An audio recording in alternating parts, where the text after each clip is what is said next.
Saudações a todas e todos. Este é o canal Ponto de Partida das Ideias. E hoje, para nossa imensa alegria, a gente está inaugurando um novo formato dentro do canal. A série vai se intitular Vida e Pensamento e será dedicada às ideias de grandes nomes das ciências sociais e das humanidades, tanto no Brasil quanto no exterior.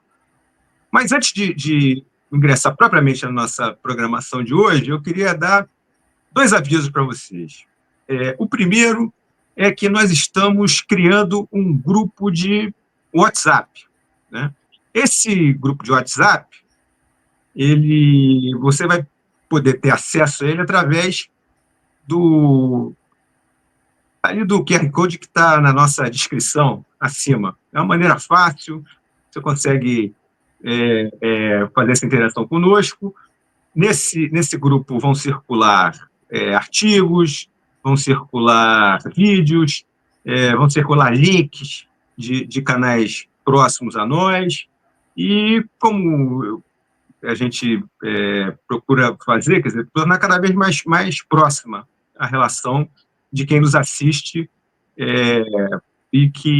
com a nossa equipe. Um segundo aviso é que quem quiser contribuir para manter e melhorar o nosso canal, a gente também está disponibilizando uma ferramenta que cria essa possibilidade, que está aqui também na descrição da imagem, e desde já eu agradeço a quem puder ajudar a criar condições materiais para a gente manter esse nosso trabalho aqui. Indo direto ao assunto de hoje, eu mais uma vez digo que é algo que nos traz uma enorme satisfação abrir essa série com um nome tão importante como Caio Prado Júnior, né? Esse historiador que, junto com Nelson Werneck Sodré, praticamente abre a ideia de uma compreensão marxista da realidade brasileira, né? Se debruçando sobre nossos períodos de formação, né? Realmente, eu acho que a gente está entrando nessa discussão com enorme felicidade. E para fazer a exposição sobre esse nome tão importante, né, do nosso pensamento social, nós estamos aqui online com o professor Tiago Neri, né? O Tiago tem um currículo muito extenso e, como costuma acontecer daqui, eu vou resumir tudo em três linhas de informação, né? A primeira delas é que o Tiago é doutor em ciência política pelo IESP da UERJ, né, Universidade do Estado do Rio de Janeiro. Ele é assessor internacional do INI, Instituto Nacional de Infectologia da Fiocruz, Fundação Oswaldo Cruz, e pesquisador do LabMundo, que vem a ser o Laboratório de Análise Política Mundial, que é também uma instituição de reflexão teórica, de pesquisa também da Universidade do Estado do Rio de Janeiro, a UERJ. Muito obrigado pela sua presença aqui, Tiago. E, sem mais demora, passo a palavra a você para a sua exposição.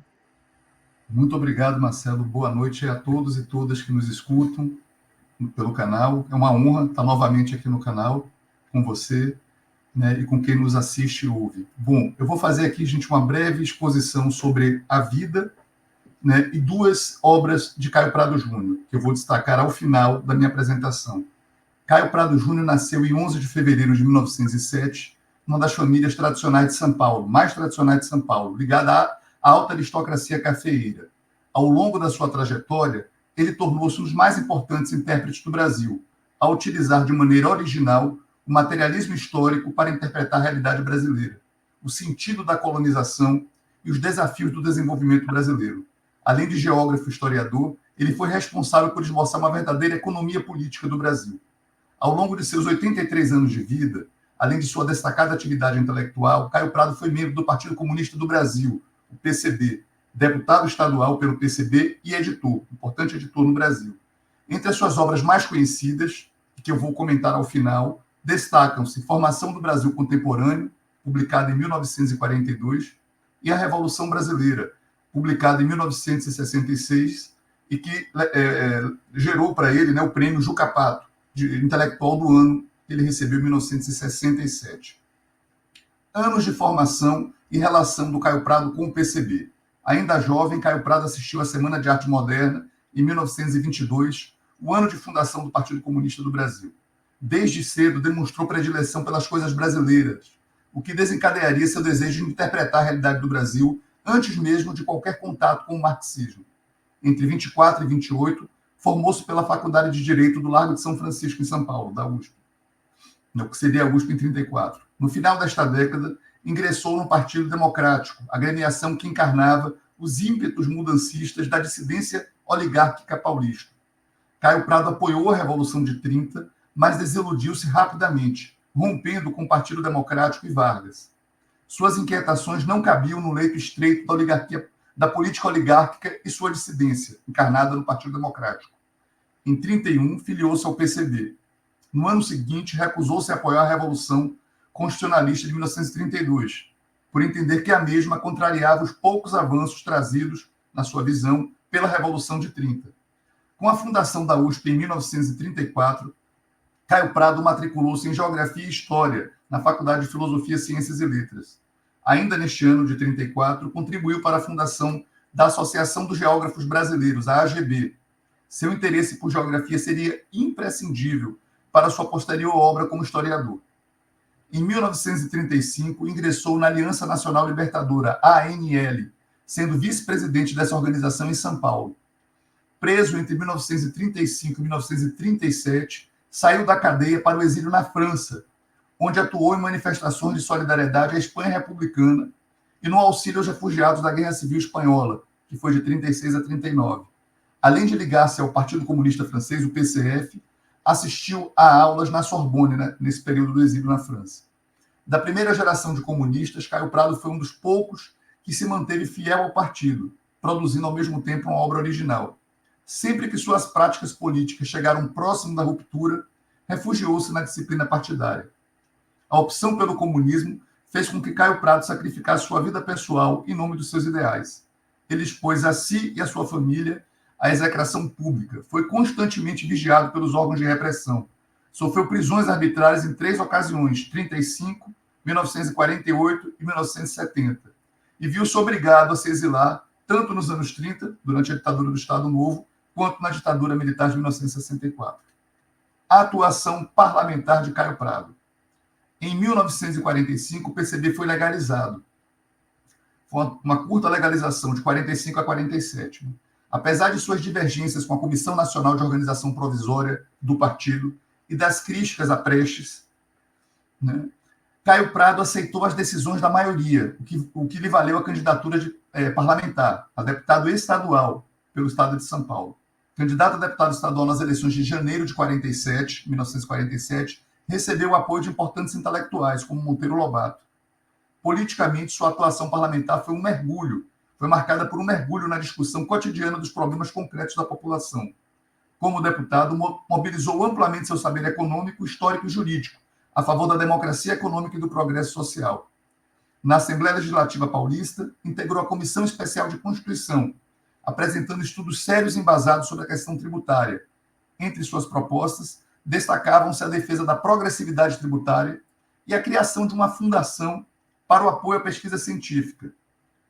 A criação da Fundação de Amparo à Pesquisa do Estado de São Paulo, a FAPESP, em 1960, viria a coroar esse esforço de Caio Prado. Em janeiro de 48, no entanto, teve seu mandato cassado e foi preso por 3 meses. Contribuições para o debate intelectual no Brasil. A Editora Brasiliense e a Revista Brasiliense.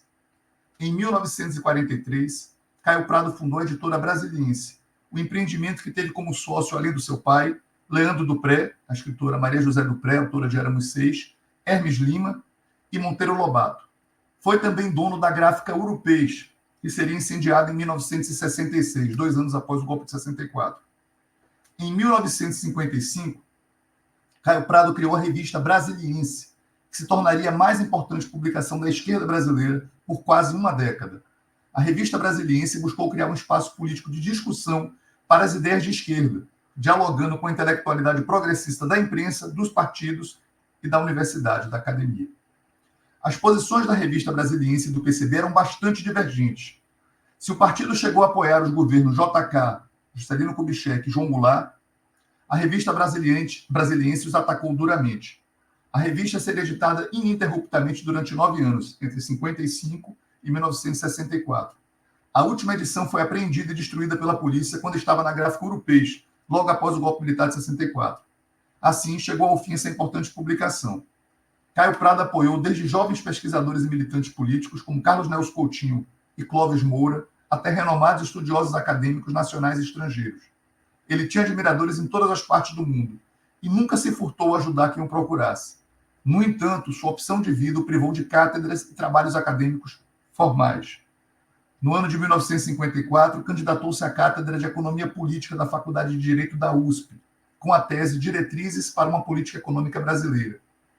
Apesar de aprovado, não obteve a cadeira de professor por razões eminentemente políticas, mas recebeu o título de livre docente.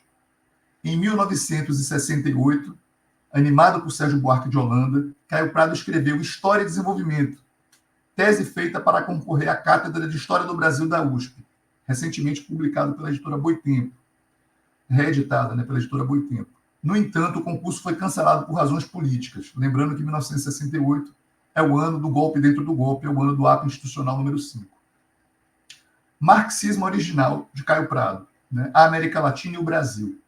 Em 1970, aos 63 anos de idade, Caio Prado foi acusado de incitação subversiva pela ditadura militar e condenado a 4 anos e meio de prisão. Em certo momento da instrução do processo, o oficial que o interrogava chegou a lhe perguntar: o senhor é o homem que inventou esse tal de marxismo no Brasil, não é? Se Caio Prado não inventou o marxismo no Brasil, ele, entretanto, a partir do método descoberto por Marx, inaugurou por aqui a construção do que poderíamos chamar de economia política do Brasil. Segundo a economista Leda Paulani, Caio Prado foi um grande historiador porque trazia na base da sua análise a economia política. De acordo com o historiador Fernando Novaes, o marxismo no Brasil possui 3 momentos diferentes. O primeiro é o da produção do próprio Partido Comunista do Brasil. A segunda vertente é representada pelo marxismo acadêmico, uspiano, cuja produção mais importante foi a Escola de Sociologia da USP, sob Florestan Fernandes. Por fim, o terceiro momento é aquele que surge pela via da economia, por meio das ideias e do pensamento da Comissão Econômica para a América Latina, CEPAL, que, mesmo não sendo marxista, forçou uma reformulação do marxismo rumo a concepções mais abertas e refinadas. Já nos anos 40, Caio Prado era um pensador com as características dos 2 últimos momentos. Ele fazia uma análise sofisticada, escapando de conceitos prontos, aplicados de forma irrefletida ao contexto brasileiro, razão pela qual não foi compreendido pelos dogmáticos. Segundo o seu biógrafo, o Luiz Bernardo Pericaz, o professor Luiz Bernardo Pericaz, Caio Prado faz parte da linha cronológica e cultural do desenvolvimento do marxismo nas Américas, ao lado do peruano José Carlos Mariátegui. Trata-se de uma tradição que tentou elaborar um arcabouço teórico e interpretativo compatível com a realidade do continente latino-americano, com todas as suas especificidades, ao mesmo tempo em que dava igual ênfase a uma ativa militância política, com o objetivo de mudar o contexto social em que atuava. Depois de formação do Brasil contemporâneo, outros livros também destacaram a ligação do Brasil e da América Latina com o resto do mundo, a inserção do Brasil e da América Latina no sistema mundo. Esse seria o tipo de análise levado a cabo pela CEPAL, que já mencionei aqui, por Celso Furtado e pelos teóricos da dependência. Podemos concluir, portanto, que Caio Prado foi o primeiro a utilizar de forma sofisticada, com êxito e num trabalho de fôlego, o materialismo histórico em nosso país. Só fazer um pequeno parêntese aqui, a primeira pessoa a utilizar o materialismo histórico no Brasil foi Otávio Brandão, ainda na década de 20, o agrarismo e industrialismo. Mas de forma com maior fôlego interpretativo foi Caio Prado nos anos 40. Vou falar agora um pouquinho da geração de 1930 e a relação de Caio Prado com outros intérpretes do Brasil. A obra de Caio Prado foi um marco na história do pensamento brasileiro. Ele fez parte daquela geração de 1930 que tentou explicar o Brasil como uma totalidade dotada de sentido. obras como Casa Grande Senzala, de Gilberto Freire, de 1933, Evolução Política do Brasil, do mesmo Caio Prado, também de 1933, e Raízes do Brasil, de Sérgio Buarque de Holanda, publicado em 1936, revolucionaram os estudos históricos. Com Sérgio Buarque, a relação foi sempre muito cordial, a relação de Caio Prado com Sérgio Buarque. Com Gilberto Freire era um pouco diferente. Este se mostrou incomodado com o reconhecimento dado a Caio Prado por ter sido o primeiro a caracterizar a economia brasileira como monocultora, latifundiária e escravocrata, na obra Evolução Política do Brasil, que Caio Prado publicou em 1933. Todavia, a questão não estava na originalidade, né, e sim nas divergências. Enquanto Gilberto Freire concebia uma organização relativamente estabilizada durante a colônia, Caio Prado falava em formas inorgânicas e de uma nação incompleta, inconclusa. Em relação a Celso Furtado, faz parte do repertório de intrigas da história intelectual do Brasil uma suposta relação estremecida, amuada entre ambos. Caio Prado teria se sentido desprestigiado por não ter sido citado no clássico Formação Econômica do Brasil, de 1959. Furtado citou Caio Prado na sua tese de doutorado, de 1948, a qual só seria publicada em 2001. Caio Prado era crítico do plano de reforma agrária de Celso Furtado e de sua atuação na Sudene, embora reconhecesse nele um importante economista. Na realidade, a relação entre os dois, Caio Prado e Celso Furtado, era melhor do que se imagina. Celso considerava Caio Prado o único intelectual de esquerda de sua geração, e não superado pelo seguinte. Por fim, como observa o sociólogo Francisco de Oliveira, o nosso Chico de Oliveira, que, diferentemente de Gilberto e Sérgio, Caio e Celso compartilhavam a visão do Brasil integrada ao sistema internacional. Ou seja, ambos tinham a visão do Brasil e sua inserção, né, do Brasil e da América Latina, mas, sobretudo, um olhar a partir do Brasil, e sua inserção no sistema mundo capitalista, no sistema internacional. Agora eu vou analisar Formação do Brasil Contemporâneo, considerada a principal obra de Caio Prado, publicada em 1942. Em Formação do Brasil Contemporâneo, história e política, o analítico e o normativo se encontram e se alimentam mutuamente. O final do século XVIII e o início do século XIX corresponderia a uma espécie de ponto de cruzamento da história, onde o passado da colônia se encontraria com o futuro da nação. A obra iniciou um quase gênero nas ciências sociais brasileiras, o da formação. A ela seguiram-se outras obras, como Formação Econômica do Brasil, já mencionada aqui, escrita por Celso Furtado, e Formação da Literatura Brasileira, do grande crítico literário Antônio Cândido, ambas de 1959, que também apontavam para inquietações com a superação da subordinação colonial por meio do estabelecimento de uma organização mais autônoma, pela formação da nação, completar a construção da nação. O sentido da colonização. Formação do Brasil Contemporâneo foi um marco na historiografia, porque descobriu o sentido, ou apontou para o sentido de nossa colonização. O país foi estruturado para atender às necessidades externas, e não ao seu mercado interno e às necessidades do seu povo. Na obra, Caio Prado adaptou de maneira original o método marxista à realidade brasileira, reconstruindo a totalidade da experiência colonial. Segundo ele, todo povo tem na sua evolução, vista à distância, um certo sentido. Este, o sentido, se percebe não nos pormenores da sua história, mas no conjunto dos fatos e acontecimentos essenciais que a constituem num largo período de tempo. Para entender a colônia, observa o professor Bernardo Recupero, Caio Prado destaca seu sentido, empreendimento voltado para a produção, em grandes unidades trabalhadas pelo braço escravo, de bens demandados pelo mercado externo. Passou-se a enfatizar também a inserção do Brasil no sistema capitalista internacional, então em formação. Assim, Caio Prado produziu um tipo de trabalho que só iria aparecer na América Latina com maior frequência a partir dos anos 60. Segundo Fernando Novaes, Caio Prado foi o primeiro a tratar da história da colonização portuguesa como sendo, ao mesmo tempo, a história de Portugal e a pré-história brasileira. A partir do século XV, a expansão marítima dos países europeus terá na colonização da América um dos seus capítulos. A ocupação e o povoamento do território que seria o Brasil, que constituiria o Brasil, foi apenas um episódio dos objetivos mercantis que impulsionaram o projeto colonizador e expansionista europeu. No seu conjunto, a colonização dos trópicos tomou o aspecto de uma vasta empresa comercial. Se formos à essência de nossa formação, veremos que fomos constituídos para fornecer açúcar, minerais, tabaco, café e outros gêneros para o comércio europeu.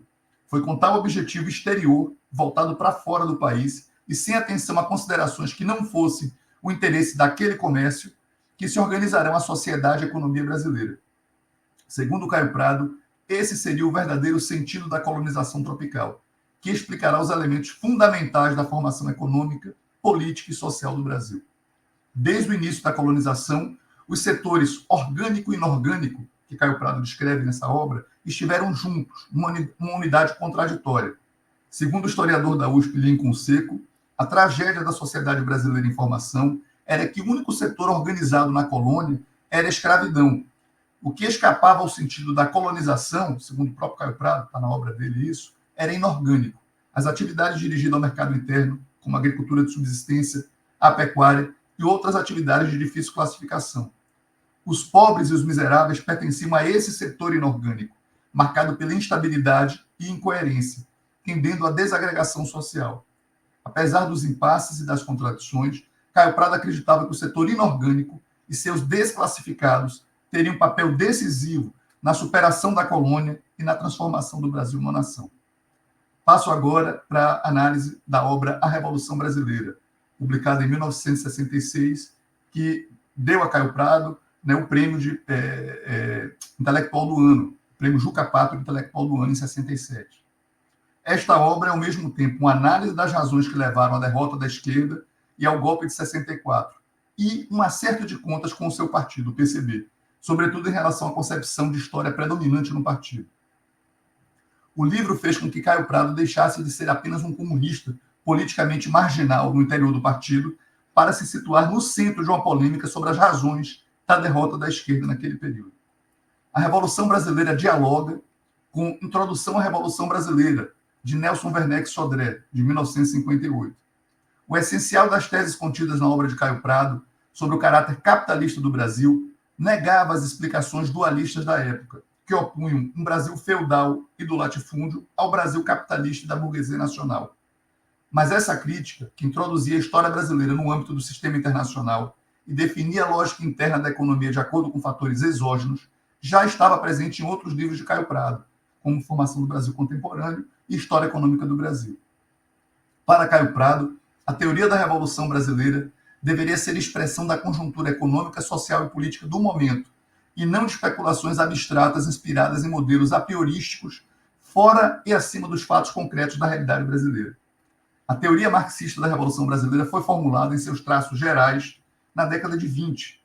Trata-se de uma concepção oriunda da Internacional Comunista, adotada pelo 6º Congresso da Internacional em 1928, que enquadrou num esquema único, no mesmo esquema, os países asiáticos, classificados como coloniais e semicoloniais, e os países latino-americanos, classificados como dependentes. Desconhecendo a realidade desses países, as teses da Internacional Comunista propugnavam uma revolução agrária e anti-imperialista. Foram essas teses equivocadas que se tornaram paradigmas da direção e dos teóricos do PCB. Segundo Caio Prado, o Brasil nunca foi feudal ou semifeudal. Portanto, o conceito de latifúndio feudal ou semifeudal seria inaplicável e inteiramente descabido. A grande propriedade rural brasileira se constituiu na base da exploração comercial em larga escala e no trabalho escravo, sobretudo negro. A massa trabalhadora sempre foi concebida como simples força de trabalho a serviço do negócio da grande exploração agrária voltada para o mercado internacional. Caio Prado destacava que instituições como o barracão e o cambão, né, o barracão é o fornecimento de gêneros aos trabalhadores pelo próprio proprietário, em regra a preços extorsivos, e o cambão a prestação de serviços gratuitos em troca do direito de ocupar um pequeno pedaço de terra. Segundo ele, tanto o barracão quanto o cambão nada teriam de feudal ou semifeudal. Na realidade, ambos seriam remanescentes da escravidão. Segundo Caio Prado, escravismo e feudalismo não seriam a mesma coisa, e no que se refere à estrutura e à organização econômica, constituiriam sistemas muito distintos. Para Caio Prado, os setores agrário e industrial, longe de se oporem, ligavam-se intimamente e se amparavam mutuamente em muitas circunstâncias. Apesar da burguesia brasileira ter setores com interesses divergentes, formava no essencial uma classe coesa e homogênea, que não se encontrava cindida internamente por contradições irredutíveis. as burguesias agrária e industrial se entrelaçavam intimamente e conjugavam seus interesses. Os traços escravistas, atrasados, longe de constituírem obstáculos ao desenvolvimento, tinham sido altamente favoráveis ao progresso, pois contribuíam para a compressão da remuneração do trabalho, para baixar a força de trabalho, favorecendo assim a acumulação capitalista.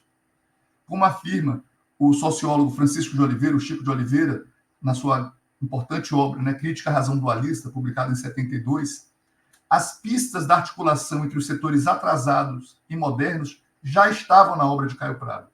Depois o Florestan Fernandes, também na Revolução Burguesa no Brasil, dos anos 70, vai retomar essa tese da unidade dialética entre atraso e moderno, né, na obra que está presente na obra de Caio Prado. Desde sua origem, a sociedade brasileira foi estruturada na base do negócio, uma economia organizada fundamentalmente para atender necessidades estranhas de outros povos e não da grande massa da população, que participaria dela não como consumidor, mas unicamente como contribuinte com sua força de trabalho para a realização do negócio objetivado. Entre as características centrais dessa sociedade, destacavam-se o mercado interno restrito e o rebaixamento cultural e material das classes trabalhadoras. Em pós-fácil, escrito em 1977 para o livro Revolução Brasileira, cujo paralelo com os tempos atuais é impressionante, Caio Prado observava que a burguesia brasileira preferiu, para a solução dos seus problemas de custo da mão de obra, os regimes de força, que abafavam a voz do trabalhador e suas reivindicações, e o excluíam da ação política. Com isso, a burguesia sacrificava sua própria participação. Segundo Caio Prado, uma democracia só para a burguesia e os aspirantes a burguês, pretensão de muitos, não é realizável, ou será de todos ou de ninguém. Vou fechar agora, brevemente, com o legado e a atualidade de Caio Prado. Caio Prado Júnior manteve sempre uma postura crítica e independente em relação a teorias e práticas oficiais. Da década de 1930 até o final de sua vida, defendeu a luta pela Revolução Brasileira, que levaria em última instância ao socialismo, ainda que certamente apontasse para as especificidades, as características próprias do seu caráter. A obra Caio Pradiana continua atual porque os problemas do Brasil, por ela analisados, ainda são, em grande medida, os problemas que enfrentamos. O moderno agronegócio, a persistente concentração fundiária e o imenso setor informal representam ecos da exploração colonial e da escravidão. Ademais, a inserção internacional do Brasil continua sendo um grande desafio, né? Vide o processo de desindustrialização e de reprimarização da nossa economia, que tem sido observado, sobretudo, dos anos 80 para cá, dos anos 90 para cá, com o neoliberalismo. Por fim, deve-se observar que Caio Prado sempre insistiu na natureza processual da revolução, o que o aproxima de concepções gramscianas. Como repetiria em toda a sua vida, a revolução seria um processo. Trata-se de uma concepção que ele julgava adequada a um país tão conservador em sua essência, avesso a mudanças, e desde os anos 20 marcado por um forte anticomunismo. É isso, gente. Obrigado. Obrigado, digo eu, caro Tiago. Muito obrigado aí pela sua exposição, que consegue situar de uma maneira que, conforme eu pedi para você, né, que fosse introdutória, a vida é a obra desse grande brasileiro, viu? Muito obrigado. E queria dizer para as pessoas o seguinte, que o debate pode continuar. Agora que nós vamos ter um canal de WhatsApp também, a gente pode polemizar a respeito das concepções de Caio Prado, e daqueles que o apoiam e daqueles que a eles fizeram críticas, né? É um debate muito rico e eu acho que é muito produtivo. Tiago, muito obrigado mais uma vez. Peço a quem gostou, como sempre digo, que curta, quem curtiu, se inscreva, e quem se inscreveu, que ajude a divulgar. Muito obrigado.